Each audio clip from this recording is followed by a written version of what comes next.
പിതാവിന്റെയും പുത്രന്റെയും പരിശുദ്ധാത്മാവിന്റെയും നാമത്തിൽ ആമേൻ. എന്റെ പ്രിയപ്പെട്ട ഡിസംബർ 1 തിങ്കളാഴ്ച അമ്മേ പരിശുദ്ധ അമ്മേ, അമ്മേ പരിശുദ്ധ ദൈവമാതാവേ, കൃപാസനത്തിലൂടെ ഞങ്ങൾക്കും ഞങ്ങളുടെ ദേശത്തിനും അമ്മ മധ്യസ്ഥം തേടി തന്ന എല്ലാ അനുഗ്രഹങ്ങൾക്കും കൃപകൾക്കും ഞങ്ങളിപ്പോൾ ഹൃദയം നിറഞ്ഞ നന്ദി പറയുന്നു.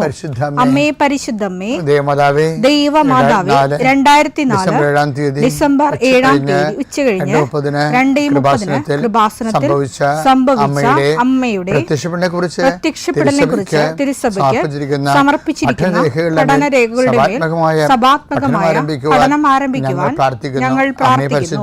അമ്മേ പരിശുദ്ധമേ, ഭൂസ്വർലോകങ്ങളുടെ രാജ്ഞിയായ അങ്ങേയ്ക്ക് ഭൗമസംരക്ഷണത്തിനായി പ്രപഞ്ചപ്രകൃതിയെ തന്നെ തിരുസഭ പ്രതിഷ്ഠിക്കുവാൻ ഈ പ്രത്യക്ഷീകരണം വഴി ഇടയാക്കണമേ. പരിശുദ്ധമേ, ജപമാല മാതാവേ, സകല പ്രാർത്ഥനയോടും ചേർത്ത് ഞങ്ങളിപ്പോൾ പ്രാർത്ഥിക്കുന്ന ഈ കുടുംബത്തിന്റെ പ്രത്യേക നിയോഗം പറ മക്കളെ.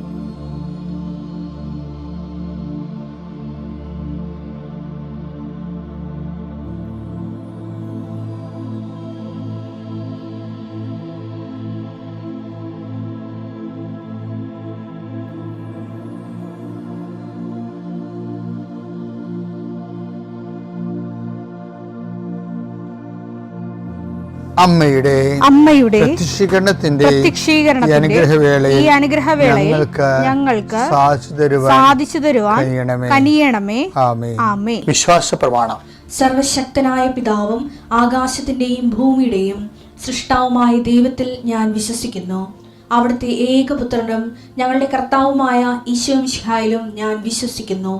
ഈ പുത്രൻ പരിശുദ്ധാത്മാവിനാൽ ഗർഭസ്ഥനായി കന്യകാമറിയത്തിൽ നിന്ന് പിറന്ന് പൊന്തിയോസ് പീലാത്തോസിന്റെ കാലത്ത് പീഡകൾ സഹിച്ച് കുരിശിൽ തറയ്ക്കപ്പെട്ട് മരിച്ച് അടക്കപ്പെട്ട് പാതാളങ്ങളിൽ ഇറങ്ങി മരിച്ചവരുടെ ഇടയിൽ നിന്ന് 3-ാം നാൾ ഉയർത്ത് സ്വർഗത്തിലേക്ക് എഴുന്നള്ളി സർവശക്തിയുള്ള പിതാവായ ദൈവത്തിന്റെ വലതുഭാഗത്തിരിക്കുന്നു.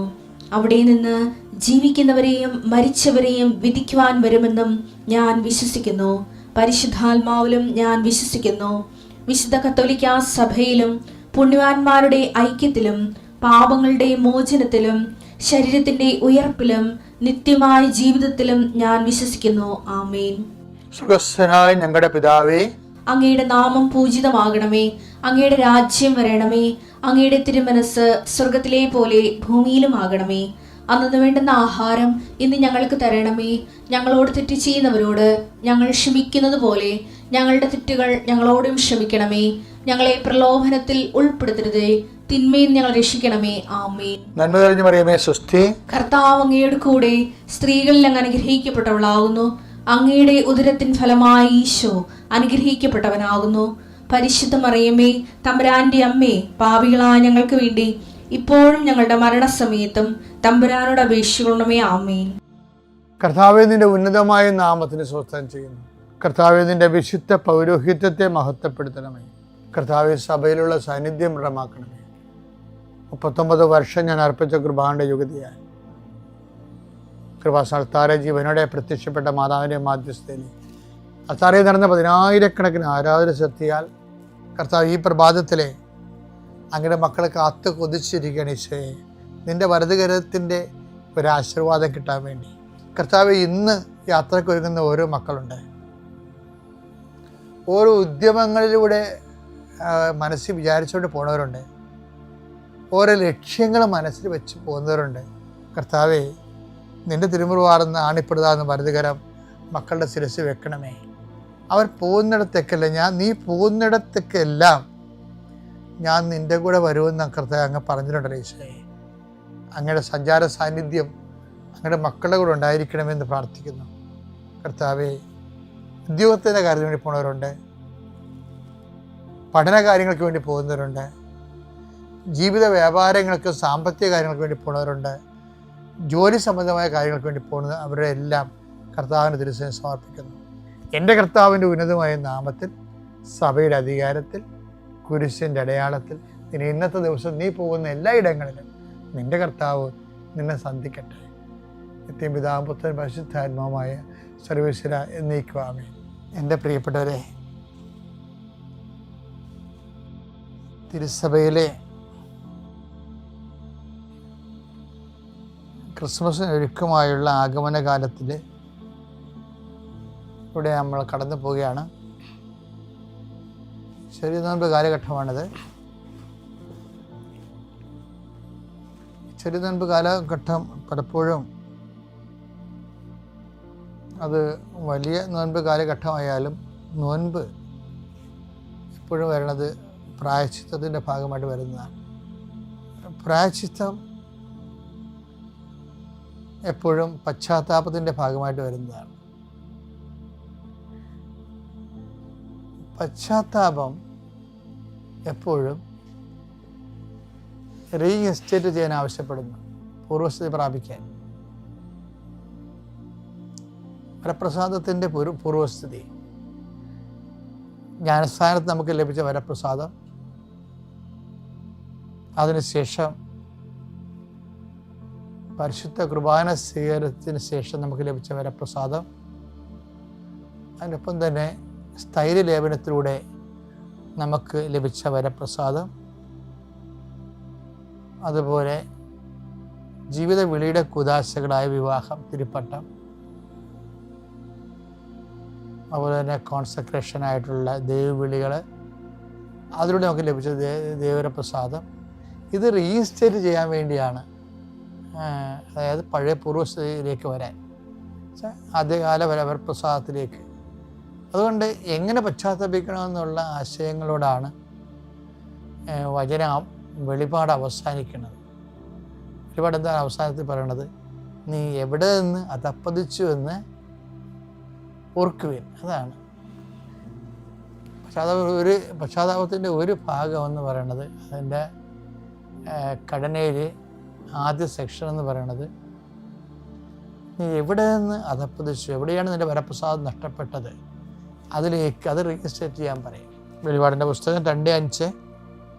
അതിനാൽ നീ ഏതവസ്ഥയിൽ നിന്നാണ് അധപ്പതിച്ചതെന്ന് ചിന്തിക്കുക. അനുതപിച്ച് ആദ്യത്തെ പ്രവൃത്തികൾ ചെയ്യുക. അപ്പം അതാണ് റീഇൻസ്റ്റേറ്റ് ചെയ്യാൻ പറഞ്ഞത്. ആദ്യത്തെ വരപ്രസാദത്തിൻ്റെ അതേ അവസ്ഥയിലേക്ക് തിരിച്ചു വരാൻ പറയും. ആദ്യത്തെ പ്രവൃത്തികൾ എന്ത് തന്നെ, വരപ്രസാദം നഷ്ടപ്പെട്ട സ്ഥലം ഇവിടെ വെച്ചാണ്. അതുകൊണ്ട് വരപ്രസാദം നേടിയെടുക്കാൻ വേണ്ടി ശ്രമിച്ച ആ സ്ഥലത്തേക്ക് തിരിച്ചു വരാൻ പറയും. അപ്പം അതിനെ അനുതപിക്കാൻ പറയുന്നുണ്ട്. പക്ഷേ അനുതപിക്കുന്നതിന് ഉള്ള ഗ്രൗണ്ട് എന്താണ്? അവിടെയാണ് എല്ലാവർക്കും തെറ്റിപ്പോകുന്ന ഒരു കാര്യം. സുവിശേഷത്തെ വിശ്വസിക്കാതെ ഒരാൾ അനുതപിച്ചിട്ട് കാര്യമില്ല. അനുതാപത്തിൻ്റെ അടിസ്ഥാനം സുവിശേഷമാണ്. സുവിശേഷം ദൈവത്തിൻ്റെ മനസ്സാണ്. അപ്പോൾ ദൈവത്തിൻ്റെ മനസ്സിന് അനപേക്ഷണീയമായിട്ടാണ് ഈ അനുതാപം വരേണ്ടത്. അതുകൊണ്ടാണ് കർത്താവിൻ്റെ ആദ്യ വാക്ക് എന്താണ്? അനുതപിക്കുക, സുവിശേഷത്തിൽ വിശ്വസിക്കുക. മർക്കോസിൻ്റെ 1:15. അവൻ പറഞ്ഞു സമയം പൂർത്തിയായി, ദൈവരാജ്യം സമീപിച്ചിരിക്കുന്നു. അനുതപിച്ച് സുവിശേഷത്തിൽ വിശ്വസിക്കുവിൻ. അനുതപിക്കുന്നതിൻ്റെ ബേസ്മെന്റ് അടിസ്ഥാനം എന്ന് പറയുന്നത് സുവിശേഷമാണ്. സുവിശേഷം എന്ത് ചെയ്യണം? വിശ്വസിക്കണം. ഈ അനുതാപം ഇല്ലെങ്കിൽ എന്ത് പറ്റുമെന്നറിയാവോ? വിശ്വാസം ദൈവം എടുത്തു കളയും. പല ആൾക്കാർക്കും വിശ്വാസം നഷ്ടപ്പെടുന്നതിൻ്റെ കാര്യം അവർക്ക് ബുദ്ധിപരമായിട്ട് ഞാൻ വിശ്വസിക്കണില്ല എന്നല്ല പറയണത്. അവർ അനുതപിക്കാൻ പറ്റാത്ത അവസ്ഥയിൽ ചെന്ന് ചാടും. എന്നിട്ട് അവസാനം വിശ്വാസം നഷ്ടപ്പെടുന്നതാണ്. അതാണ് ദീപപീഠമൊക്കെ തെറിപ്പിച്ച് കളയെന്ന് പറയുന്നില്ലേ? അത് ഈ വെളിപാടിന്റെ കൂടെ പറയണതാണ്. 2:5-6. അതിനാൽ നീ ഏത് അവസ്ഥയിൽ നിന്നാണ് അധപ്പതിച്ചതെന്ന് ചിന്തിക്കുക. അനുദപിച്ച് ആദ്യത്തെ പ്രവൃത്തികൾ ചെയ്യുക. അല്ലെങ്കിൽ ഞാൻ നിന്റെ അടുത്ത് വരികയും നിന്റെ ദീപപീഠം അതിന്റെ സ്ഥലത്ത് നിന്ന് നീക്കിക്കളയുകയും ചെയ്യും. വിശ്വാസം നഷ്ടപ്പെടുന്നത് അനുതാപമില്ലാതെ മാസങ്ങൾ തുടരുമ്പോൾ ക്രമേണ വിശ്വാസം ക്ഷയിക്കാൻ തുടങ്ങും. അങ്ങനെ ക്രമേട്ട് നീ വിശ്വസിച്ചിട്ട് വലിയ അനുതാപമില്ലാത്ത ആള് വിശ്വസിച്ചുകൊണ്ട് പ്രത്യേകിച്ച് കാര്യമൊന്നുമില്ല. അതുകൊണ്ട് ദൈവം അതെടുത്ത് കളയും. അനുതാപമില്ലാത്ത ആളില്ലേ, താൻ ചെയ്യുന്ന പ്രവൃത്തികൾ, ഇപ്പോൾ തൻ്റെ ഭാര്യയൊക്കെ വീട്ടിലാക്കിയിരിക്കുകയാണ്, മറ്റു പെണ്ണുങ്ങളുമായിട്ട് ചുറ്റിക്കളിയൊക്കെയാണ്, എനിക്കൊരു അനുതാപവുമില്ല, നീ വിശ്വസിച്ചൊരു കാര്യമില്ല. കാരണം വിശ്വാസം ആത്മാവിൻ്റെ കൃപയുടെ നിറവിന് വേണ്ടിയാണ് വിശ്വാസത്തിന് വളർച്ച വെച്ചിരിക്കുന്നത്. അപ്പം നീ അതിന് ബോധപൂർവമായിട്ട് തടസ്സം നിൽക്കുന്ന കാരണം നിൻ്റെ ദീപപീഠം എടുത്തു മാറ്റും, വിശ്വാസം എടുത്തു മാറ്റും. ഇപ്പം ചില അണ്ണന്മാർ എനിക്കൊരു വിശ്വാസം തോന്നില്ലെന്ന് പറഞ്ഞില്ലേ, അതൊക്കെ അവൻ്റെ യുക്തിവാദം ക്യാമത്വമൊന്നുമല്ല. He is not eligible to holding the faith, holy faith, പരിശുദ്ധ വിശ്വാസം ഹോൾഡ് ചെയ്യാൻ ഹീസ് നോട്ട് എലിജിബിൾ, അവൻ യോഗ്യനല്ലെന്നാണ്. അപ്പം അതുകൊണ്ട് തന്നെ ഇത് വളരെ സീരിയസ് ആയിട്ട് നമ്മൾ കൈകാര്യം ചെയ്യേണ്ട ഒരു കാലഘട്ടമാണിത്, ആഗമനകാലം. അതുകൊണ്ട് എപ്പോഴും ബൈബിൾ പറയും നിങ്ങൾക്ക് മാനസാന്തരപ്പെടാം, പക്ഷേ മാനസാന്തരപ്പെട്ടെന്ന് പറഞ്ഞു കഴിഞ്ഞാൽ അതിൻ്റെ കറസ്പോണ്ടിങ് ആയിട്ടുള്ള നിനക്കിഷ്ടമുള്ള കാര്യം ചെയ്ത് വെച്ചും, ഇപ്പം നീ പ്രാർത്ഥനാ സ്ഥലങ്ങളിൽ പോയി നിരങ്ങി, അല്ലെങ്കിൽ ഉരുണ്ട് കളിച്ച്, അല്ലെങ്കിൽ 100 വീട്ടുകാർക്ക് ഭക്ഷണം കൊടുത്തു, എന്നിട്ട് നീ പാപത്തിൽ തന്നെ ജീവിക്കുകയും ചെയ്യുമ്പോൾ ദൈവം അത് അക്സെപ്റ്റബിൾ അല്ല. സുവിശേഷത്തെ അനുതപിക്കുക, സുവിശേഷത്തെ വിശ്വസിക്കുക എന്നല്ല പറയണത്. വിശ്വസിക്കുന്നതിന് എന്താ ചെയ്യേണ്ടത്? അനുതാപത്തിന് യോജിച്ച ഫലങ്ങളുണ്ട്. അല്ലാതെ നിനക്ക് വായി തോന്നിയ പോലെ വെള്ളാങ്കണ്ണി പോയി ചില തലമുട്ട അടിച്ച് നടന്നിട്ട് കാര്യമില്ല. അതൊക്കെ നീ ഉണ്ടാക്കിയെടുത്തതാണ്. അനുതാപത്തിന് യോജിച്ച ഫലങ്ങൾ ഒന്നെന്താണ്? നീ ഏത് അവസ്ഥയിൽ നിന്നാണ്, അല്ലെങ്കിൽ ഹസ്ബൻഡുമായിട്ട് വഴക്കിട്ട്, അല്ലെങ്കിൽ വിളിക്കുന്നില്ല, ഹസ്ബൻഡ് വിളിക്കുന്നില്ല എന്ന് പറഞ്ഞ് പിള്ളേരെ അടിച്ചു മാറ്റി, എന്നിട്ട് നീ ഉപവസിച്ചാൽ ശരിയാവുക? അല്ല. അതിൻ്റെ അനുതാപത്തിൻ്റെ ഫലം, അനുതാപം എന്ന് പറഞ്ഞാൽ എന്താണ്? നീ ഏത് അവസ്ഥയിൽ നിന്ന് അധപ്പതിച്ചു. ചിലപ്പോൾ നിൻ്റെ ജോലി വിഷയമാകാം, അല്ലെങ്കിൽ നിൻ്റെ സാമ്പത്തിക വിഷയമാകാം, അല്ലെങ്കിൽ നിൻ്റെ സ്വാതന്ത്ര്യമാകാം, എന്തും ആയിക്കോട്ടെ. ഏത് അവസ്ഥയിൽ നിന്നാണ് നീ അധപ്പതിച്ചത്, ആ അവസ്ഥയെ റീസ്റ്റേറ്റ് ചെയ്യണമെന്ന് പറയും. അല്ലാതെ ഹസ്ബൻഡുമായിട്ട് വഴക്കിട്ടും നീ ബുധനാഴ്ച ഉപവസിച്ച് അതുപോലെ ശനിയാഴ്ച ഉപവസിച്ചാൽ അനുതാപത്തിന് യോജിച്ച ഫലങ്ങളാകത്തില്ല. അതാണ് ദൈവം ആഗ്രഹിക്കുന്നത്. അനുതാപം എന്ന് പറയുമ്പോൾ അനുതാപത്തിൻ്റെ യോജിച്ച ഫലങ്ങളെന്ന് പറയുന്നത് ഏതവസ്ഥയിൽ നിന്ന് നീ അധപ്പതിച്ചു വന്നെടുക്കുകയും ആ അവസ്ഥയെ റീക്രിയേറ്റ്, അത് ആ അവസ്ഥയിലേക്ക് തിരിച്ചു വരികയും ചെയ്യണം. വളരെ ആത്മാർത്ഥമായിട്ടുള്ള ഒരു വിഷയമാണത്. അതുകൊണ്ടാണ് പറയണത് ദൈവം തരുമെന്ന് പറയും.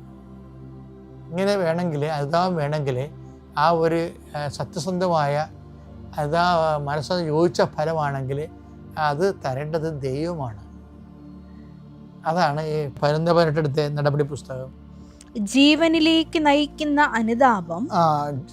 നടപടി പുസ്തകം 11-18 ജീവനിലേക്ക് നയിക്കുന്ന അനുതാപം വിജാതീയർക്കും ദൈവം പ്രദാനം ചെയ്തിരിക്കുന്നു എന്ന് പറഞ്ഞുകൊണ്ട് പ്രദാനം ചെയ്യേണ്ടത്. മനസ്സിലായില്ലേ? ഇങ്ങനൊരു അനുതാപം വേണമെങ്കിൽ ദൈവം പ്രദാനം ചെയ്യണം. പക്ഷെ ദൈവം പ്രദാനം ചെയ്യണമെങ്കിൽ എന്ത് ചെയ്യണം? ഒരുക്കമുള്ള ഹൃദയം വേണം. ഈ അതെന്നുവെച്ചാൽ എനിക്ക് ദൈവത്തിൻ്റെ വചനങ്ങളോടും സുവിശേഷത്തെ വിശ്വസിച്ചുകൊണ്ട് അതിനപേക്ഷിതമായി ജീവിക്കാൻ വേണ്ടിയുള്ള ഒരു സമർപ്പണം, ഒരുക്കമുള്ള ഹൃദയം. അതും ആരാണ് തരേണ്ടത്? ദൈവമാണ് തരേണ്ടത്. ഇതിനെക്കുറിച്ച് മനോഹരമായിട്ട് നാളെ ഉടമ്പടി ധ്യാനത്തിൽ നിങ്ങൾക്ക് കേൾക്കാം. നാളത്തെ ഉടമ്പടി ധ്യാനം നിങ്ങൾ മിസ് ചെയ്യരുത്. ചൊവ്വാഴ്ചത്തെ സങ്കീർത്തനം 119-32 ഒരുക്കമുള്ള ഹൃദയം അങ്ങ് എനിക്ക് തരുമ്പോൾ ദൈവമാണ് തരേണ്ടത്. ഞാൻ അങ്ങയുടെ പ്രമാണങ്ങളുടെ പാതയിൽ ഉത്സാഹത്തോടെ ചരിക്കും. fervence, with enthusiasm. I will move through the verdict of God. ദൈവത്തിൻ്റെ അതൊക്കെ ഒരു തീഷ്ണത വേണം. കൽപ്പനകൾ പാലിക്കുകയല്ല, കൽപ്പന പാലിച്ച് ജീവിക്കാനുള്ള ഒരു മനുഷ്യൻ്റെ തീഷ്ണതയില്ല. അത് ദൈവം തരുമ്പോഴാണ് തീഷ്ണത ഉണ്ടാകുന്നത്. ദൈവസ്നേഹം വളരുന്ന ദൈവസ്നേഹമാണ് ഇതിൻ്റെയൊക്കെ ബേസ്മെൻ്റ് എന്ന് പറയുന്നത്. വലിയ ദൈവസ്നേഹത്തിൻ്റെ വസന്തകാലം ഇതിലൂടെയാണ് നമുക്ക് കടന്നു പോകുന്നത്. ആഗമനകാലം നല്ലൊരു ക്രിസ്മസായി നമുക്ക് നമ്മുടെ മനസ്സൊരുക്കാം. ദൈവം നമ്മൾ അനുഗ്രഹിക്കട്ടെ. Praise the Lord.